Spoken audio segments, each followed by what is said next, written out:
In this video, we're going to talk about another important concept called the gap concept.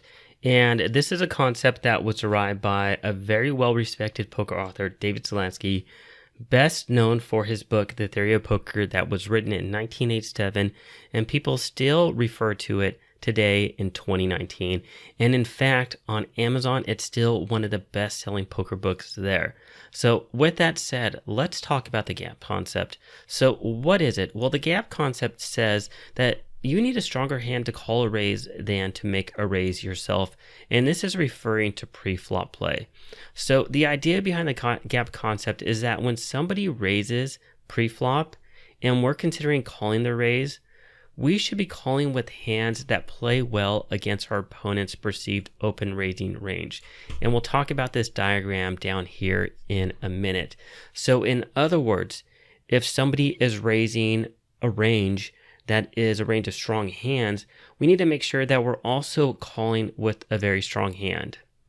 Now, in the eyes of the gap concept, we should typically call with hands that are near the upper echelon, meaning the upper portion of our opponent's perceived open raising range, that aren't good enough for us to 3-bet for value.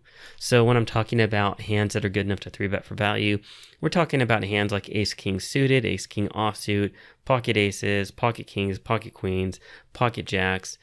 Very strong hands that we would consider 3-betting for value.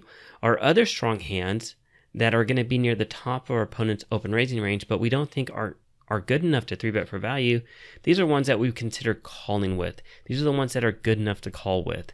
And with this concept, additionally, we should also be folding hands that we believe are dominated by our opponent's calling range. So again, this gets back to the concept of dominated hands. So that's why I wanted to talk about this now. So if we think about the big issue of people calling raises with dominated hands, we don't want to be doing that. So that's where the concept of the gap concept comes into play. So let's take a look at this diagram down here. So in regards to a pre-flop range, when you are open raising or you're 3-betting somebody's open raise, your range is considered to be uncapped, meaning that you could have all the way up to pocket aces, because you're likely to have pocket aces within your raising range.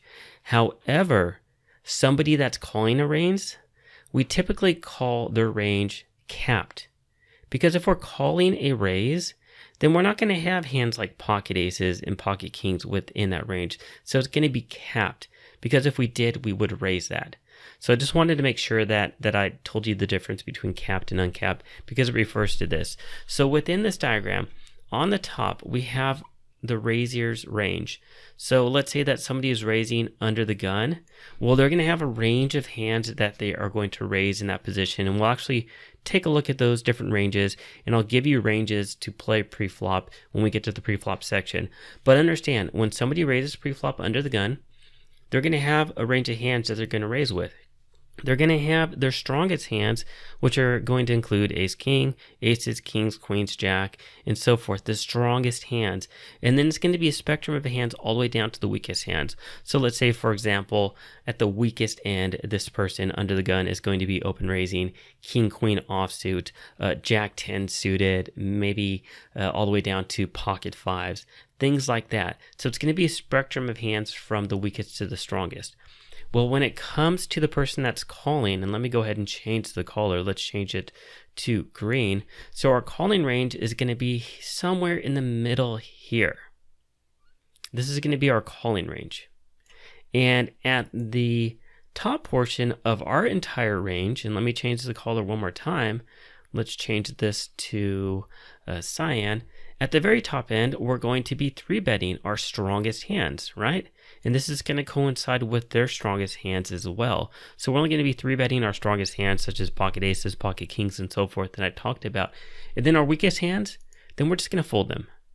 So when I talk about our weakest hands, these are just hands that are going to be dominated, and they're just pure junk hands and hands that aren't good enough to call our opponent's raise with. So that's the whole concept of the gap concept, or the gap theory, whatever you want to call it. And as we get into the pre-flop section, again, just like everything else, commit this to memory, because this is vitally important. Because here's the thing with pre-flop actions. What may seem like a small pre-flop mistake can become a very big post-flop mistake by the time that you get to the river, right? So for example, somebody open raises to 3 big blinds pre-flop, you call. Well, you may say, well, it's only 3 big blinds. So, if I lose 3 big blinds, so be it. Well, then what happens if you call that and then your opponent bets, I don't know, let's say 7 big blinds on the flop and then 18 big blinds on the turn and then 28 big blinds on the river, and you call, and you end up losing the hand. Well, that 3 big blind mistake just turned into a huge mistake by the river when you give away a lot of your chips. So that's why the gap concept and not playing dominated hands is very important, and why I wanted to talk about it in this section. So if you have any questions, let me know. If you're still kind of a bit unsure about this concept, just wait until we get to the pre-flop section, and it's going to make a lot more sense when we actually look at our different ranges that we're going to play. So thanks for watching, and I'll see you guys at the next video. Take care.